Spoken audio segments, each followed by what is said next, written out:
You can.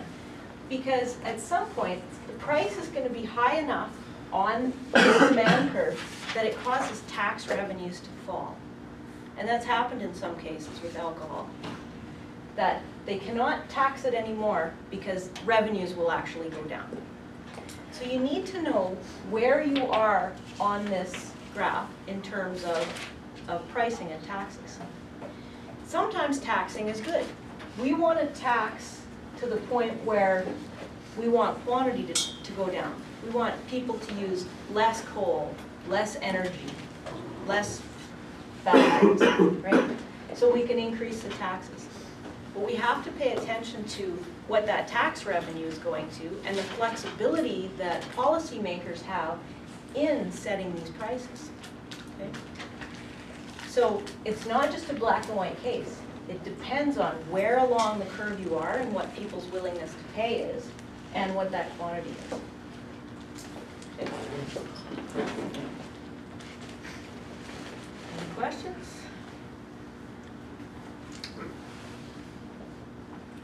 Okay. I'm gonna have to talk slower. I think I'm running out of stuff. Okay, we do one more thing, and then that's it. We can leave supply and demand forever and talk about what I think is more interesting, but you might not think is more interesting.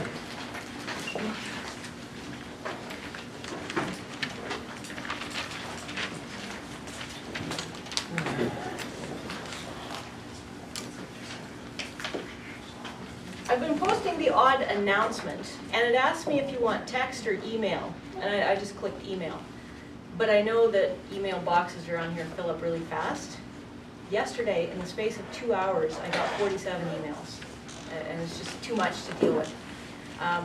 So do you prefer that I not email this stuff, or do you get it anyway? Do you guys check pause, or so I don't have to tell you about it, you can just look on your own? Would you prefer that, or do you want the email? Email's good. Email's good. Reminder. Okay, Yeah. email's good. A definitive answer, good. Okay. When I got back to Saskatchewan in, 2003, there was this big push. The premier at the time was talking about planting trees, agroforestry. And agroforestry was going to be the savior of everything. He was going to, what was it? They were going to plant how many million acres or million stems, like 20 million stems. It was phenomenal. And so we were going to have this great agriculture or agroforestry industry. What can you say about the agroforestry industry today? What agroforestry industry, Yeah. right? So trees, we're going to plant trees and we're going to use the wood and do all this stuff. At the same time, the forest industry went into the tank. So it gives you this idea about how do we grow industry? Do you do it from the demand side or the supply side? And the idea has, in a lot of cases, is supply. We've heard the saying, grow it and they shall come. That was the idea with the agroforestry. So we're going to plant all these trees and then we're going to have an industry. We're going to cut them down and drive them to mills and whatever. It's unfathomable. So when you think about demand and supply, where does supply come from? What gives rise to supply? Why do we have supply? Why do people, producers, farmers, anybody who's in the manufacturing business, why do they produce this stuff? Yeah, because there's a demand for it. So we can think of demand and supply along a chain. You've heard it called the supply chain. I think we talk a lot about that in agricultural economics. We also have derived demand.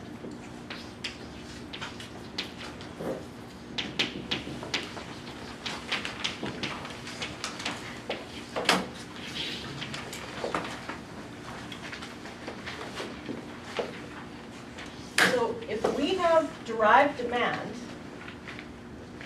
where does our demand come from? If we line up the markets according to a primary market and maybe a secondary market with some partly finished goods, And then we'll make it simple, we'll have just 3. Finished goods market, or tertiary.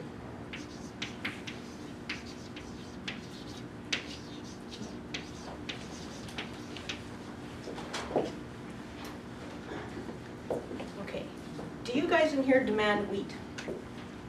Anybody go out and buy wheat? Not from the production side. When was the last time you bought a pile of wheat?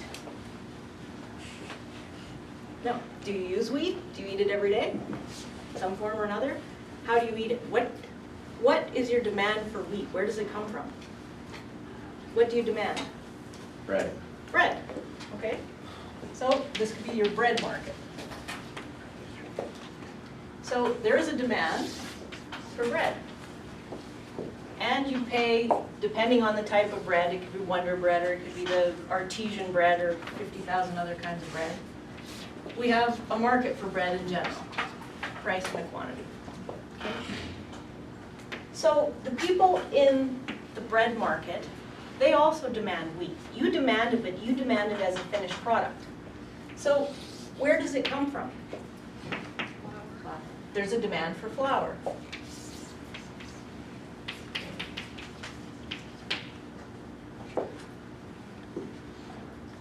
And because of this, there's going to be a price here and the quantity.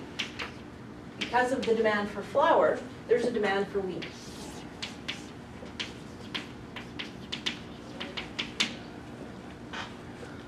Okay? So in each market, you have a different price and a different quantity supplied all the way along. There are 3 separate markets, and we could go beyond, right? We could take this over to sandwiches or something, whatever. So in between, what are we doing to this product? What are we doing to the wheat between wheat and flour? We're processing it, yeah. So somehow the wheat needs to get from this market to this market. So there's people who are paid. Transportation, the farmer's paid for growing the wheat, then there's transport, and here I don't know much about wheat. What happens to wheat between going from here to here? Gets trucked, gets on the rail, it's processed, and then it becomes flour, plus a whole bunch of other stuff. So what are we doing? What is the price of wheat? If you go out and buy enough wheat to make a loaf of bread, what's the price of that versus the price of flour? Cheaper. It's going to be cheaper here, right? Why is that? There's value added in not having to do the steps yourself. Yeah. What we're doing is adding value. Okay? So in between these markets, we're adding value. This value makes the product more valuable, and it also generates an economy of truckers and shippers and processors in between these markets. And this is something we talk about in Saskatchewan all the time. Adding value, value-added industry.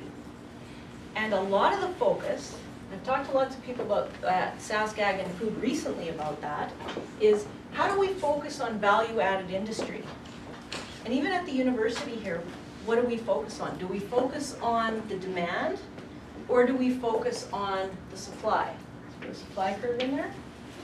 On crop science, making the crops better, changing the technology to improve that production function, to reduce the marginal cost.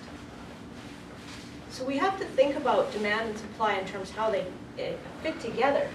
Demand gives rise to supply, and then the supply responds to that particular demand. So if you think about value added, think about what is it going to take to add value